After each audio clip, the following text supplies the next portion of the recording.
Harka fuunii akkam jirtu kabajamtoota daawwattoota keenya biyya keessa biyya alaa teessanii kan nu hordoftan nagaan keenya bakka jirtan maratti isin qaqqabu isiniin jecha amma sa'aatti oduuf odeeffannoo isiniif dhiyeessinurraa geenyeeti kan jirru oduuf odeeffannoo yeroo kana isinitti himuun isin waliin kan turru an Taganyee Daaqaa akkasumas Girmaa Guddisa gama ogummaa kaameraatiin ol yaadi badhaasaan waliin jira hanga xumuraatti nu faana tura. Hayyee Girma mee oduuf odeeffannoo keenya har'aa eegallu. Mee taatiiwwan gurguddoo akka biyya keenyaatti ajandaalee miidiyaa biyya keessaaf biyya alaa ta'anii irratti haasa'amaa jiran irraa eegallu.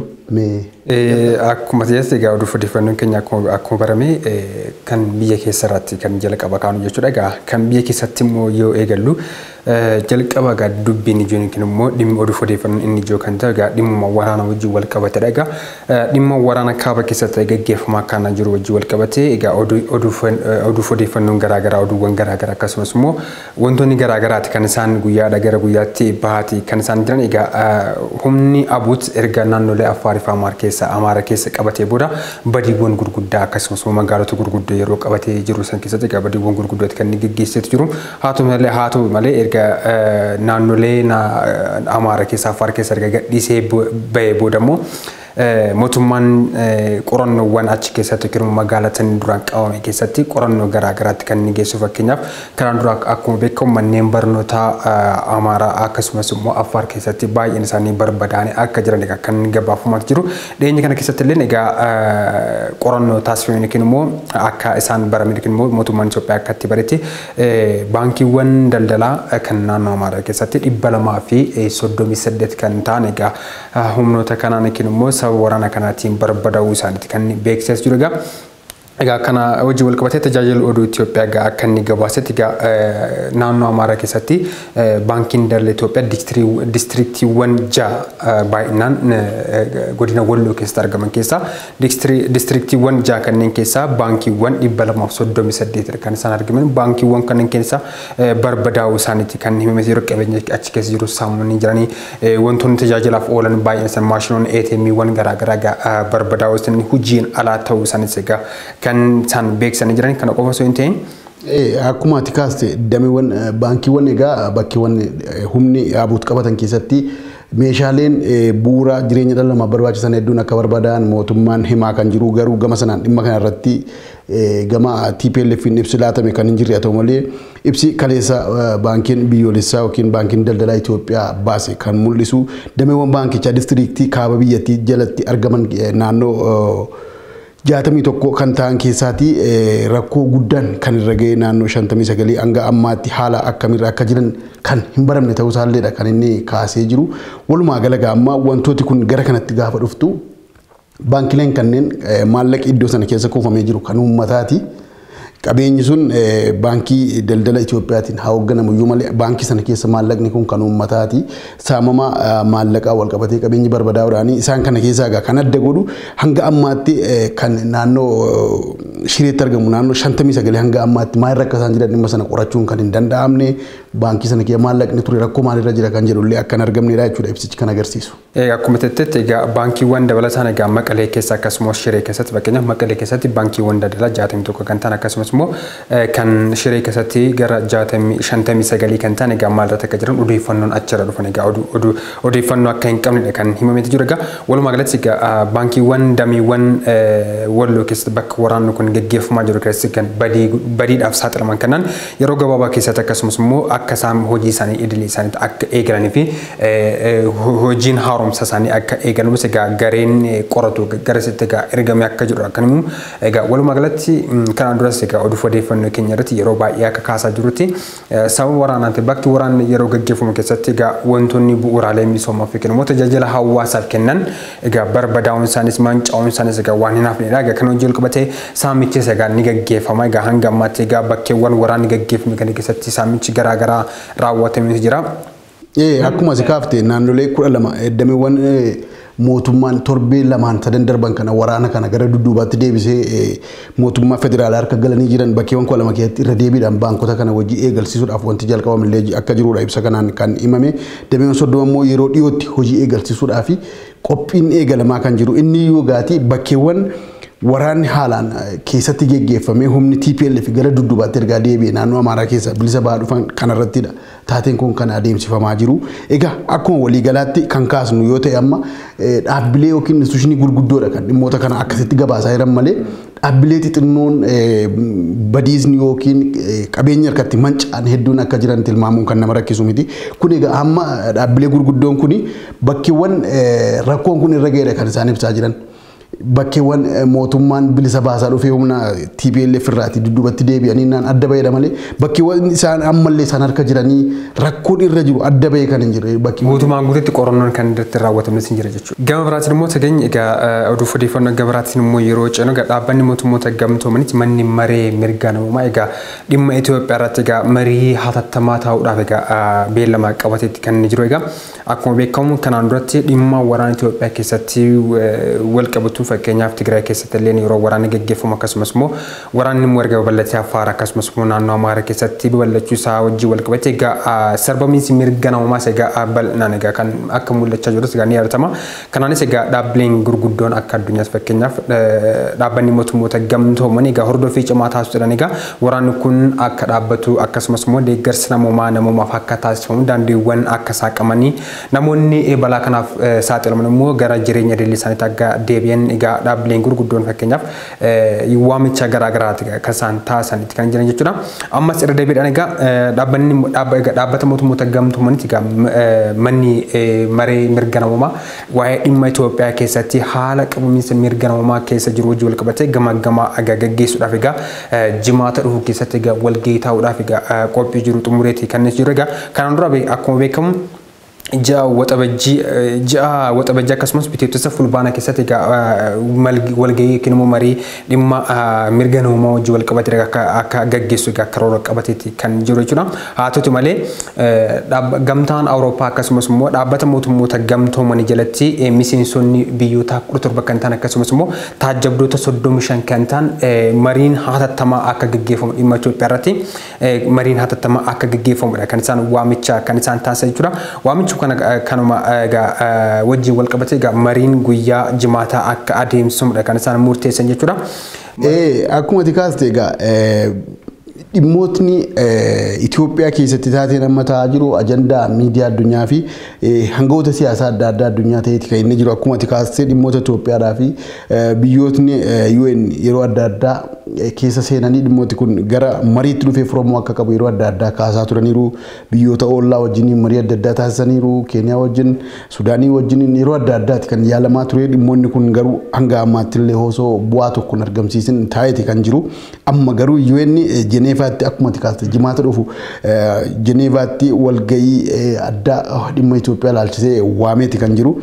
Dhimmoota kana immoo Itoophiyaan dhimmi sun dhimmoota ishee mufachiise ta'uusaa ibsa baasteen akeekkachiisteeti kan isheen jirtu.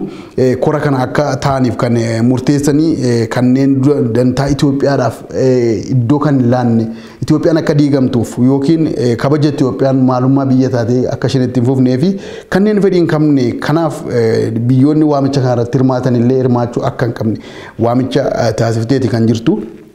Walumaa gala waamicha kana achitti Jeneevaatti gaggeeffamuu isaa Itoophiyaan guutummaa guutuutti kan mufatti yookiin kan gaddite ta'uusaa ibsi guyyaa kaleessaa bahe kan mul'isu ta'uusaati jechuudha. Egaa ibsa beekano jiru Itoophiyaan kora addaa manni maree mirga namummaa dhaabbata mootummoota gamtoomanii dhimma biyyattii ilaalisuun waame kanaan egaa itti gadditee jirtu yookiin immoo akka haaltee jirtudha kan baafamee jiru jechuudha. Wanti yeroo ammaa mana maree mirga namummaa dhaabbata mootummoota gamtoomanii Jeneevaatti argamutti adeemsifamaa jiru ilaalchisuun biyyattiin hedduu mufachuu ishee ministeera dhimma alaa ibsa kaleessa baaseen egaa kan beeksisee jiru jechuudha. Sababni isaas egaa amma yeroo ammaa kana keessatti ammas bakkeewwan waraanni kun gaggeeffamaa jiru kana keessatti sarbamiinsi mirga namaa egaa ni raawwatamas kan jiru jechuudha. Kanaaf fakkeenyaaf gamtaan harka caalmaatiin mariin kun akka taasifamu gamtaa Awurooppaatti kan waamicha gaggeessu jiru jechuudha. Kanaaf amma immoo waa'ee Itoophiyaa keessatti gabaafamaa jiru fakkeenyaaf miidiyaaleen garaagaraa biyya alaa keessatti isaan gabaasan mootummaan Itoophiyaas egaa yeroo garaagaraatti egaa mormii irratti kaasaati kan jiru. Kanaanis fakkeenyaaf dhaabbata mootummoota gamtoomanii biyyoonni dhaabbata mootummoota gamtoomanii jalatti biyyatti kan argaman Itoophiyaa irratti dhiibbaa taasisaa jiraachuu isaanis kan himamaatti kan jiru. Kana qofa osoo hin taane fakkeenyaaf haala qabiinsa yookiin immoo mirga sarbaa Itoophiyaa keessatti gaggeeffamaa jiru kan jalqabe dhaabbata mootummoota gamtoomanii gamtaan Awurooppaa akkasumas Ameerikaan faan akka loogaa jiranitti yeroo garaagaraatti kan isaan waamaa akka jiran kan himamaatti jiru jechuudha. Akka ministeera dhimma alaa Itoophiyaa baasetti gareen qorattoota waloo bu'aa hojii qorannoo cimaa ji'ootaaf gaggeesse jadarbee fi taasisu hordofee mootummaan yaada furmaata dhiyaatuun hojiirra akka oolchuu fedhii qabaachuu isaa himameetti kan jiru. Haalli qabiinsa mirga namummaa keessatti maal akka inni fakkaatu gara fuulduraatti qorannoo taasisuudhaaf akka isaan karoorfatanii jiran kan isaan karoora qabatan. Haa ta'u malee manni maree mirga namummaa dhaabbata mootummoota gamtoomanii keessa warri carraaqqii mootummaa Itoophiyaa taasisaa jiru kanaaf bakka hin qabne kaayyoo fedhii siyaasaa duuba jiruuf fakkaatu milkeessu korri adda akka ta'amu barbaadu jedha kan ibsu jechuudha. Fakkeenyaaf kanaan dura waa'ee Itoophiyaa keessatti qorannoon akka taasifamu haala mirga sarbamiinsa Itoophiyaa keessatti taasifamu Itoophiyaa wajjin walii galanii ji'a yookiin immoo beellama qabatanii guyyaa kana keessatti fakkeenyaaf qorannoon ni taasifamu jedhanii walii galamee jiru. Garuu amma dhiibbaa gamtaan Awurooppaa taasisaniin walga'iin hatattamaa akka ta'amudha kan karooraan al kan ta'e jechuudha. Kanaaf isa kanatu amma mufachiisa jechuudha. Kanaaf akkuma kaaste dubbii himaan dhimma alaa Itoophiyaa kaleessa ibsa laataniin miidiyaaleedhaa fi dhimmootni kun ammallee Itoophiyaan dhimma kana karaa nagaadhaan furuudhaa fi bifa mariidhaan akka gaggeeffamu mariiwwan biyyoolessaa akka gaggeeffamu wantoota jiru sana kudhattee akka jirtu garuu as keessatti maa inni Itoophiyaan ejjennoodhaan qabattee kan jirtu dhimmi Itoophiyaa keessoo Itoophiyaati waan ta'eef dhimmootni alaa dhiibbaa nurratti gaggeessaa jiran kanaan nurraa dhaabuu qabudha kan jedhani biyyoonni alaa kunis gara dhiyaa kunis iddoo lamattidha kan jiran biyyootni murtaa'an ejjennoo Itoophiyaa kan deeggaran jiru biyyoonni murtaa'an immoo ejjennoo Itoophiyaa kana kan sirrii miti qabiinsa mirgi namummaa Itoophiyaa keessatti gaggeeffamaa jiru haalaan hammaataadha. Dhimmi kun immoo atattamaan dhaabbachuu yoo hin baanne yookiin dafee kan dhaabbatu hin taane nageenya gaanfa Afrikaatiif sodaachisaa ta'uu mala waan ta'eef atattamaan iddoo jirutti dhaabbachuu qabaa waan jedhudha.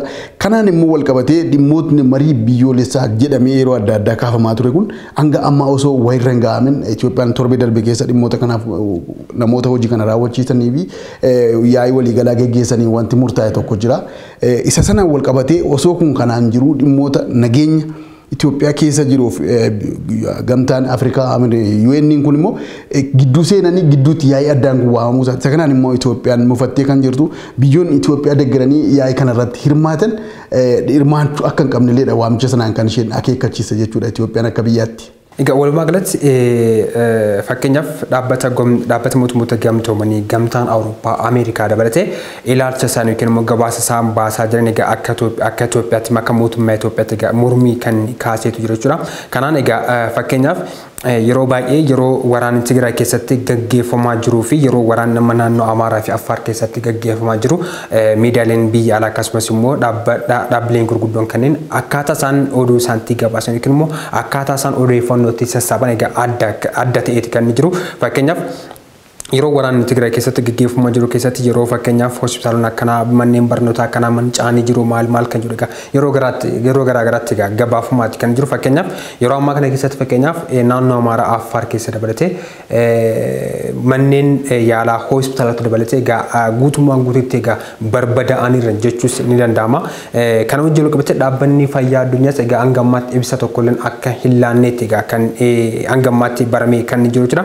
Kanaanis hoogganaan dhaabbata fayyaa addunyaa egaa Dr. Tedros Adhanom egaa aangoorraa akka kaafamanis egaa duulli gamanumaan egaa gaggeeffamaati kan inni jiru. Sababni isaas egaa yeroo manneen yaalaa hospitaalaa fakkeenyaaf mana yaalaa ekstenshiiniiwwan fayyaa yeroo isaan barbaadaa jiran kan keessatti egaa ibsi tokkollee wanti isaan jedhan tokkollee waan hin jirreef kanaaf loogaa jiru. Dhaabbanni mootummoota gamtoomanii dhaabbanni fayyaa addunyaa gamtaan Awurooppaa Ameerikaa faan dabalatee waan loogaa jiruuf egaa dhiibbaa guddaa taasisu. Kanaaf hoogganaan dhaabbata fayyaa addunyaa Dr. Tedros Adhanom egaa aangoo isaanirra akka ka'amu duulli gaggeeffamaa akka jirudha kan himameetu jechuudha. Akkuma ati kaase Dr. Tedros Adhanom dhimmoota adda addaatiin yeroo adda addaa qeeqamaa jiru.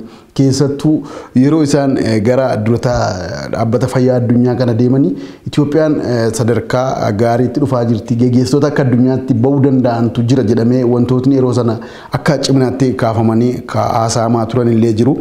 Booddee kana garuu ergi Itoophiyaaf kaaba Itoophiyaa gidduutti wal dhabdeen uumame Dr. Tewodiroos Adhaanoo dhimmoota kanaaf tumsa harka lafa jalaan taasisaa jiru. Dhimmoota keessattuu gama fayyaatiin mootummaan Itoophiyaa xiyyeeffatee kan kaasu otoo isaan hoogganaa jiranii buufataaleen fayyaa hospitaalonni naannoo Affaariif naannoo Amaaraa keessa jiran haalaan barbadaa'aa jiru. Kanaaf namni kun gartokkeedhaan lola kana deeggaraa jiru harka keessaa qabu kan jedhu Itoophiyaan qeeqxee akka jirtudha. Kanaafis yeroo darbe ittaan waggaa 5 ittaananiif kan sagalee akka argataniif wantooti kaafaman ture sana akka inni hoogganaa dhaabbata fayyaa addunyaa ta'e ittiin fufnee fi duulli sun akka hin geggeeffamneef duula Itoophiyaan akka irraa dhaabbachuu qabu taasifteeti kan isheen waamicha dabarsitee jirtu. Egaan kabajamtoota daawwattoota keenya oduuf odeeffannoon keenya akkuma itti fufetti jira gara oduu gara Afrikaa fi gara biyyoota alaarraa argamnetti wayitaa darbinu girma dhimma koronaa vaayirasiiti. Koronaa vaayirasiin Gaanaa keessatti xiyyaarri lammiilee gara Gaanaatti imalan kamillee lammiilee isaanii gara Gaanaa fuudhee deemu xiyyaarri biyya kamiillee gara Gaanaatti kan balali'u namoota koronaa vaayirasii talaallii fudhatanii ragaa hin qabne akka fideen dhufne yoo kana kan fidee dhufu ta'e kan adabdu ta'uu Gaanaan ibsa baasteen akeekkachiisteeti kan isheen jirtu. Kanaanis wal qabatee lammiilee alaa talaallii osoo hin fudhatin yoo biyya ishee kan seenan ta'e hanga doolaara 3,500 adabuudhaaf akka jirtullee ibsa kana keessatti baasteeti kan isheen jirtu jechuudha. Daandiin balaliinsaa hunduu namoota gara Gaanaatti daawwannaafis ta'e dhimma kamiifillee balali'an kamirni talaalli COVID irraa kan talaalamaniif ragaa kan of harkaa qaban duwwaa fidee akka dhufuudha kan isheen akeekkachiistee jirtu. Namoonni osoo talaalli kana fudhatin yoo dhaqan naannoo doolaara 3,500 akka isaan adabaman qoqqobbii keessatti kan jirtu. Achi keessatti lammiileen Gaanaa garuu talaalli osoo fudhatin kan dhufan yoo ta'e naannoo buufata xiyyaaraa Gaanaa keessa gaafa ga'an iddoo sana turanii talaalli akka fudhatan isaaniif carraa dursaa laatteeti kan isheen jirtu. Lammiileen ishee garuu dhorkaa kana irraa akka isaan bilisa ta'an keesseefiti kan isheen jirtu. Walumaa gala Gaanaan naannoo uummata miliyoona 30 kan qabdu yeroo ta'u naannoo uummata miliyoona 10dhaaf talaalli laattee kan jirtu. Kanneen afan garuu jedhufu kaastee garuu akka waliigalaatti biyyoota ishee keessatti ogeessota fayyaa hojjetoota fayyaa barattootaaf qaamolee hawaasaa adda addaa fi talaalli laachuudhaa fi persentaa 60 hanga ta'u laachuudhaaf qophiitti akka jirtu ibsitee kan jirtu ta'uu isaati jechuudha. Egaa akkuma jettetti egaa dhibeen koronaa vaayirasii kun yeroo ammaa kana keessatti egaa Afrikaa keessatti egaa babal'achaati kan jiru egaa dhiyeenya kana keessatti guyyaa kaleessas egaa akka nuti gabaasanitti egaa pirezidaantiin Afrikaa kibbaas egaa dhibee koronaa kanaan akka qabamanii jiran egaa ni yaadataa Siriil Raamaafoozaanis egaa dhibee koronaa vaayirasiidhaan egaa qabamaniiti kan isaan jiran egaa dhibeen kun daran hammaataa akka jirudha kan beekamu jechuudha. Kun jechuun namoota aangawoota gurguddoo namoota hanga biyya hoogganaa jiranitti egaa kan qabaatu jiru jechuudha. Kana qofa sonchen hanga maate haalli dhibeen koronaa vaayirasii Afrikaa keessatti taasisaa jiru kun hanga marsaa sadaffaa xumuran hanga marsaa arfaffaa keessatti egaa deemaati kan jiru. Kanas egaa namoonni baay'eenis egaa miidhamaati kan jiran. Fakkeenyaaf durotaan gamtaa Afrikaa fakkeenyaaf Musaa Faakiin dhaabbata mootummoota gamtoomaniitiif akkasumas immoo dhaabbilee gurguddootiif egaa waamicha taasisaniiti kan isaan jiranii. Fakkeenyaaf oomishaaleen yookiin immoo talaalliiwwan Afrikaa keessatti oomishaman yookiin immoo qorichoon Afrikaa keessatti akka oomishaman qaamoleen yookiin immoo dhaabbileen gurguddoon oomisha kana oomishan beekamtiin akka isaaniif kennamu egaa kan isaan himanii.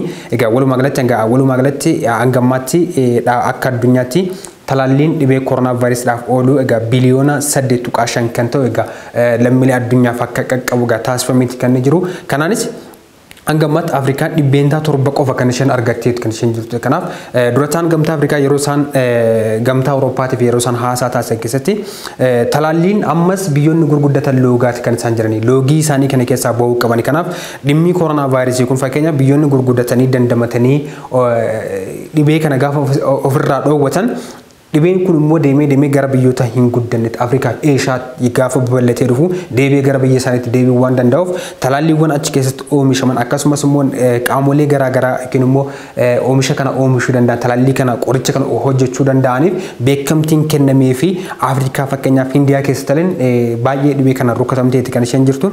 Biyyoota kana biyyoota hin guddanneef talaalliin kun akka bira ga'u gamanumaan waamicha kan isaan taasisanii akka jiran egaa ni yaadatama. Akkuma tikaaste pirezidaantiin Afrikaa kibbaa torbee darbe gaafa qoqqobbiin koronaa vaayirasii gosti haaraan achi keessatti argamedhanii baay'ee muufii akka qaban kan isaan kaasanii deebisee garuu isaanillee vaayirasii makanaan akka qabaman kan miidiyaaleen gabaasaa jiranii garuu amma odeeffannoo biraan koronaa wal qabatee jiru UK keessatti vaayirasii haaraa kanaan lubbuun nama tokko darbuudha. Ministeerri muummee Ingilizii Boris Johnson gosa vaayirasii haaraatiin yoo xinnaate lubbuun nama tokko darbuusaa mirkaneessaniiti kan isaan jiranii. Kana jechuun egaa amma dhibeen Afrikaa kibbaa keessatti jalqaba odeeffannoon isaa argame qoqqobbiitu nurra kaa'ame loogiidha wanti jedhu pirezidaantiin Afrikaa kibbaa qeeqan kun gara UK'tti darbee gara lubbuu nama balleessuutti darbeeti kan inni jiru ammallee egaa. Akkuma waliigalaatti vaayirasiin kun akkuma tikaaste biyyoota hedduu gatii kaffalchiiseera. Akkuma addunyaatti immoo dinagdee biyya kanaa haalaan kan gadi quucarsee yookaan gatii kaffalchiisee lubbuu namoota miliyoonaan lakkaa'amanii kan dhabamsiise. Amma immoo dhibeen kun sadarkaadhaan bifa jijjiirratee dhibeen haaraa argame kun ammas gara UK'tti darbee kan jiru ta'uu isaati. Afrikaa kibbaatti argameedha kan jedhame amma UK'ttis lubbuun namaattiin darbeedha. Egaa dhimmoota kanaan gara biyya keenyaatti haala qabatamaa keessa jirutti yoo deebine akka biyya keenyaatti xiyyeeffannaan gama sanaan dhiboota keessattuu vaayirasii haaraan amma argame jedhamu kun carraan hanga yaalamuuf inni namaaf laatullee haalaan hammaataa akka ta'edha. Ibsa sana keessatti dhaabbati fayyaa addunyaa yeroo torbee lama dura ibsa baaseen kan inni akeekkachiise gara biyya keenyaatti dhimmoota kanaaf illee egaa akkuma waliigalaatti rakkoon nageenya osoo jiru dhimmooti nageenya lammiilee eeguu dirqama waan ta'eef dhimmoota kanaaf ammallee xiyyeeffannoo laatanii kan hin hordofne yoo ta'e haalaan yaaddessaa ta'uu waan maluuf akkuma biyyeewwan kanneen fakkeenyaaf Gaanaan lammiileen gara biyya ishee deeman talaallii koovid osoo hin fudhatin akka jettee daangessite gara biyya keenyaatti illee kan dhufee dhimmooti kun irratti kan hin xiyyeeffatamne yoo ta'e akka biyyaatti gatii nu baasuu mala waan ta'eef qaamni dhimmi kun ilaalu kallattiin osoo irratti hojjetee jenna. Egaa sa'aatiin keenyas egaa waan dhumataa jiruuf egaa gara xumuraatti egaa haa deemnu egaa dhimma Raashaa fi Yuukireen yeroo kaafnu egaa yeroo ammaa kana keessatti egaa ajandaa guddaan kan inni jiru gammadeen hoduu garaagaraas kan isaan qabatanii ba'an jiran jechuudha. Dhimmi Raashaa fi Yuukireen kun egaa biyyoota Awurooppaa akkasumas immoo Ameerikaadhaaf akkasumas immoo garee warra torbaa ta'aniif egaa hirriba kan dhoowweeti kan inni jiru jechuudha. Kanaanis Raashaan egaa humna waraana ishee gara daangaa Yuukireenitti egaa akka geessaa jirtu yookiin akka qubachiisaa jirtu kan yaadatama.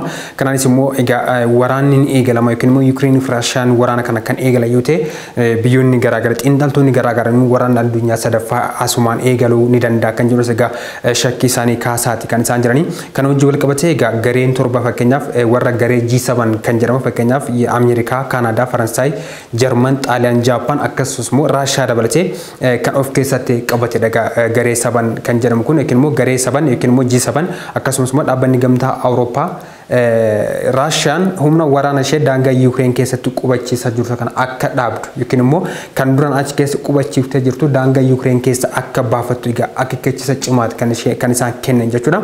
Egaa Raashiyaanis egaa warra garee G7 keessatti jirtu keessa ishee tokko taate warruma ishee garee ishee keessa jirantu amma dhiibbaa irratti taasisaa jiru jechuudha. Daangaa Yuukireen irratti waraana isheen qubachiiftee jiru achi keessa akka baaftu ammas immoo garas ammas qophii irra jirti fakkeenyaaf Raashiyaan waraana ishee gara daangaa Yuukireen keessatti gargaarsheen galchaa akka jirtu ni beekama. Kanaanis waraana keessa achi keessa yoo kana gochuu baatte waraana ishee Raashiyaan daangaa Yuukireen keessaa yoo baasuu dadhabde akkasumas immoo ammas gara sanatti waraana ishee kan ergitu yoo taate qoqqobbii dinagdee cimaa ta'etu irratti gatama kan jiru gaggaafamumaan egaa sodaachisaa jiru jechuudha. Akkuma tikaafte Yuukireen fi Raashiyaa gidduu wal dhabdeen kun haalaan babal'ateeti kan inni jiru ammallee Raashiyaan yoo waraana ishee kan achi kan hin baafne ta'e walitti bu'iinsi haalaan hammaataa ta'e uumamuu mala kan jedhudha sodaa biyyoonni G7 jennu kun kan isaan akeekkachiisaa jiranii. Sababiin isaa yoo jarreen kun lamaan kan walitti bu'an ta'e waraanni addunyaa sadaffaa jedhamee eessatti kaa'amee akkuma biyyaatti qeeqamee eegamu naannoo kanatti uumamuu mala waan jedhamee eegamuu fi ammallee egaa dhimmooti kun akeekkachiifamanii jiru garuu Raashiyaan dhimma kana dhageessee wanta ajajamti yookiin wanta eeramte kana wanta godhi jedhamte kana gooti moo hin gootu wanti jedhu egaa gaaffiidha. Wantichi garuu ammallee haalaan wal dhabdeen gidduu isaanii jiru haalaan kan nama yaaddessu yookiin walitti bu'iinsi haalaan hamaa ta'e uumamuu mala kan jedhudha sodaan jiru jechuudha. Walumaa galatti Raashiyaan hanga ammaatti egaa waraana biyya ishee kan 70,000 ol kan ta'u daangaa Yuukireen keessatti kan isheen galchite jechuudha. Kanaanis biyyoonni akkuma dura siin jedhe sanitti biyyoonni garaagaraa xiinxaltoonni siyaasaa baay'een isaanii waraana addunyaa sadaffaa kanumaan eegaluu danda'a kan jedhe yaada isaanii kaasaati kan isaan jedhani.